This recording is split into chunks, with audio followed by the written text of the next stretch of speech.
भंडाऱ्यामध्ये मात्र भाजप आणि शिंदे सेनेत एक नवा वाद निर्माण झाला। मीच शिवसेनेचा बाप असं विधान भाजपचे आमदार परिणय फुकेंनी केलं। सहकार क्षेत्रातील निवडणुकीवरून फुकेंनी हे विधान केल्यानंतर शिंदे सेना प्रचंड आक्रमक झाली। फुकेंनी माफी मागावी अशी मागणी शिंदे सेनेनं केलेली आहे।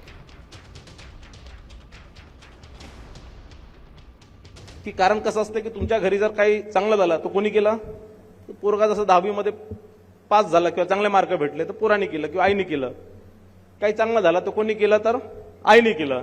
आणि काही खराब झालं तर बापाने केलं।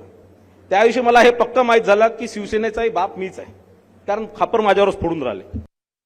हे सगळ्या देशाला माहीत आहे की शिवसेनेचा बाप एकच आहे की ज्यांनी शिवसेनेला जन्म दिला ते आमचे आदरणीय हिंदू हृदय सम्राट शिवसेना प्रमुख बाळासाहेब ठाकरे। अगोदरच महाराष्ट्रामध्ये दररोज अशी काहीतरी वादग्रस्त विधानं करून मला वाटते चर्चेत राहण्याची एक होड लागलेली दिसते सगळीकडे। आणि म्हणून त्या सगळ्यांना माझी या ठिकाणी विनंती राहील की आपण आता अशा ठिकाणी वादग्रस्त विधानही टाळली पाहिजेत। कोणी कोणाचा बाप असू शकत नाही आणि कोणी अशा प्रकारचं वक्तव्य करू नये।